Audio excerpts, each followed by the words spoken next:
Hello friends, I am Dr. Veena Sethi and my today's topic is applications of coordination compounds. Coordination compounds जैसे हम जानते हैं कि ये सिंपल इनऑर्गेनिक कंपाउंड्स से काफी सेंस में डिफरेंट होते हैं और इनकी एप्लीकेशंस भी इनऑर्गेनिक कंपाउंड्स के कंपैरिजन में काफी ज्यादा डिफरेंट होती हैं। तो इसकी फर्स्ट एप्लीकेशन होती है estimation of hardness of water. As we know that in hard water there is calcium ion and there is magnesium ions also. और अगर हम इन दोनों के कारण जो हार्डनेस है उसको अलग अलग एस्टिमेट करना चाहते हैं तो हम इसके रिएक्शन ईडीटीए के स्टैंडर्ड सॉल्यूशन से मीन्स जिसकी कंसंट्रेशन हमें नॉन है, नॉर्मेलिटी नोन है, ऐसे सॉल्यूशन से रिएक्शन कराते हैं। तो इसकी एक स्पेशलिटी क्या होती है कि ये दो डिफरेंट कॉम्प्लेक्स बनाता है, कैल्शियम के साथ डिफरेंट, मैग्नीशियम के साथ डिफरेंट, और दोनों का log beta value means stability constant दोनों का डिफरेंट होता है और दोनों का जो फॉर्मेशन है वो डिफरेंट पीएच पे होता है। तो हम एक फिक्स्ड पीएच पे एक अलग कॉम्प्लेक्स बना लेते हैं, दूसरे पीएच पे दूसरा कॉम्प्लेक्स बना लेते हैं। तो हम दोनों के कारण जो हार्डनेस है उसको अलग अलग एस्टिमेट कर सकते हैं।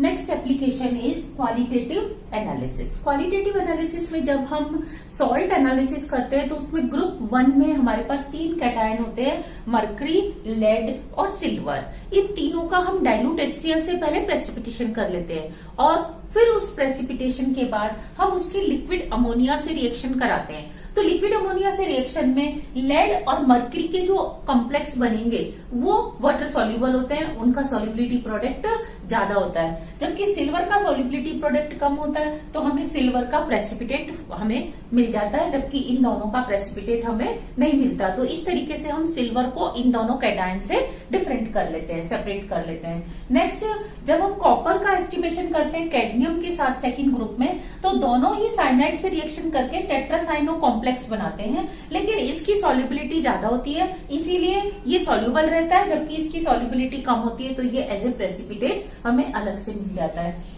तो हम कॉपर का क्वालिटेटिव एनालिसिस करते हैं। Next estimation of metal ions. Estimation of metal ions में ग्रेविमेट्रिकली जब हमें निकिल का एस्टिमेशन करना होता है तो हम इसके रिएक्शन डाइमिथाइल ग्लाइऑक्सिम DMG के एल्कलाइन सॉल्यूशन से रिएक्शन कराते हैं ग्रेटर देन 7 pH के ऊपर। तो ये निकिल का रोज रेड कलर का डाइमिथाइल ग्लाइऑक्सिम के साथ एक कॉम्प्लेक्स देता है जिसको हम ड्राई करके सेपरेट करके ड्राई करके वे कर लेते हैं और हमें ग्रेविमेट्रिकली पता चल जाता है कि सॉल्यूशन में कितना निकिल +2 आयन है। Purification of metal. बहुत सारे मेटल ऐसे होते हैं जैसे सिल्वर, निकिल और साथ में वेनेडियम। ये क्या करते हैं जब आप मेटलर्जिकल इनका प्रोसेस पढ़ते हैं तो उसमें जो प्यूरिफिकेशन वाला स्टेप आता है तो इनको प्यूरिफाई करने के लिए हम इनकी रिएक्शन कार्बोनाइल बना देते हैं। रिएक्शन कार्बन मोनोऑक्साइड से करा के कार्बोनाइल बना देते हैं। उसमें क्या होता है इनके कार्बोनाइल वोलेटाइल होते हैं तो ये बनते ही वेपर स्टेट में आ जाते हैं। फिर इनको कंडेंस करके और जरा सा हीट करो तो ये कार्बन मोनोऑक्साइड बाहर निकल जाती है और वेनेडियम या सिल्वर या निकिल ये सेपरेट हो जाते हैं। तो इस तरीके से हम इनको क्या करते हैं प्यूरिफाई करते हैं। मतलब इम्प्योर मेटल में हमने प्यूरिफाई करने के लिए कार्बन मोनोऑक्साइड से रिएक्शन कराई और फिर जो वोलेटाइल पोर्शन मिला उसको हमने ठंडा किया और गर्म किया तो कार्बन मोनोऑक्साइड निकल जाएगी, प्योर मेटल आपको मिल जाएगा। Next application is electroplating. जब किसी मेटल के ऊपर हमें फिक्स डोज से हमें सिल्वर या गोल्ड की प्लेटिंग करनी होती है तो हम इनकी एक फिक्स डोज काम में लाते हैं, जैसे पोटेशियम डाइसाइनो आर्जेंटेट, पोटेशियम डाइसाइनो ऑरेट और पोटेशियम टेट्रासाइनो क्यूपरेट। इन सॉल्ट्स की एक फिक्स डोज को मेटल के ऊपर अप्लाई करके और हम इनको इलेक्ट्रोप्लेटिंग के काम में लाते हैं। Next water treatment. Water treatment में जहां बॉयलर्स में वाटर को लगातार बॉईल करना होता है तो वहां कैल्शियम मैग्नीशियम के कारण स्केलिंग स्टार्ट हो जाती है, deposition of these impurities start हो जाता है। तो हम उसमें सोडियम मेटाफॉस्फेट ऐड कर देते हैं जो इनके साथ कॉम्प्लेक्स बना लेता है और स्केलिंग को डीस्केल कर देता है। Next dyeing industry.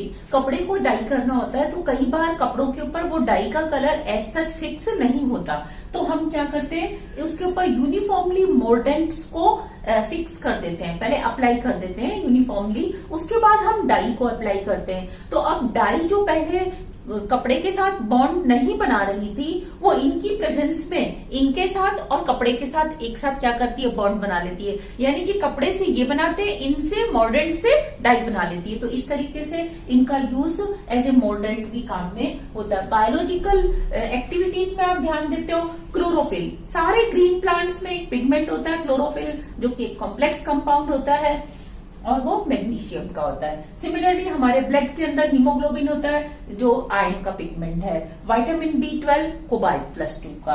तो आप समझ सकते हैं इनकी कितनी एप्लीकेशंस हैं।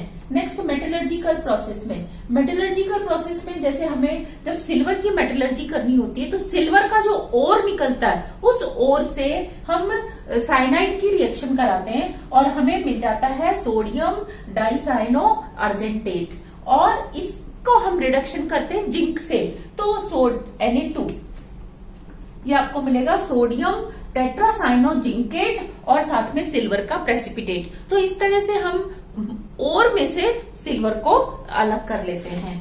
कैटलिस्ट, कैटलिस्ट होमोजीनस भी हो सकता है, हेट्रोजीनस भी हो सकता है। तो जब हम होमोजीनस कैटलिस्ट की बात करते हैं तो उसमें विल्किंसन कैटलिस्ट सबसे पहले आता है। उसमें हम tris triphenyl phosphine chloro rhodium salt लेते हैं जो कि होमोजीनस हाइड्रोजिनेशन करता है एल्कीन्स का। और अगर हम बात करें हीट्रोजीनस कैटलिस्ट की, तो हीट्रोजीनस कैटलिस्ट में वेरी फेमस कैटलिस्ट जिगलर-नाटा कैटलिस्ट होता है जो कि मिक्सचर होता है टाइटेनियम क्लोराइड और ट्राई एल्काइल एल्यूमिनियम का। ये दोनों क्या करते हैं, पॉलीमराइजेशन ऑफ ओलिफिन में हेल्प करते हैं एज ए कैटलिस्ट की तरह।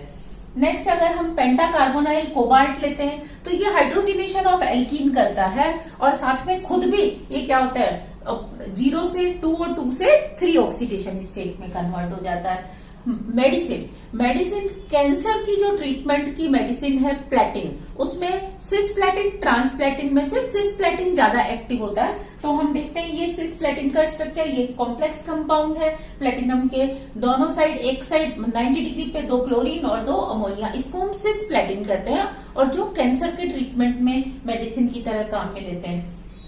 सिमिलरली अगर किसी ने एक्सीडेंटली लेड को इनटेक कर लिया, किसी ने खा लिया, किसी तरीके से कोई सॉल्यूशन उसका उसके मुंह में चला गया, तो उसको रिमूव करने के लिए हम क्या करते हैं, कॉपर का EDTA के साथ जो कॉम्प्लेक्स का सॉल्यूशन है वो उसको देते हैं जिससे वो लेड से कॉम्प्लेक्स बना के बाहर कर देता है। अगर कोई गलती से लेड या ल्यूटीशियम या आयरन या क्रोमियम या निकिल का सॉल्यूशन अगर ले लेता है तो वो उसके लिए बहुत ही डेंजरस होता है क्योंकि वो उसमें एक तो एड्रिनोलिन खत्म कर देता है। तो हम उसके लिए क्या करते हैं, सिट्रिक एसिड यानी कि नींबू का रस भी उसको देते हैं जो इनके साथ कॉम्प्लेक्स बना के और उसको बाहर कर देता है। लेकिन जैसे हमें कहीं एक इसकी एप्लीकेशन और है हमारी डे टू डे लाइफ में कि सपोज किसी कपड़े के ऊपर रस्ट का निशान लग गया या कोई साइकिल का पहिया है या घड़ी की चेन है या कोई चीज लोहे की है जिसके ऊपर जंग लग गई या फर्श के ऊपर सिलेंडर के ऊपर निशान लग गए सिलेंडर के, तो हम उसको हटाने के लिए क्या करते हैं, ऑक्सैलिक एसिड से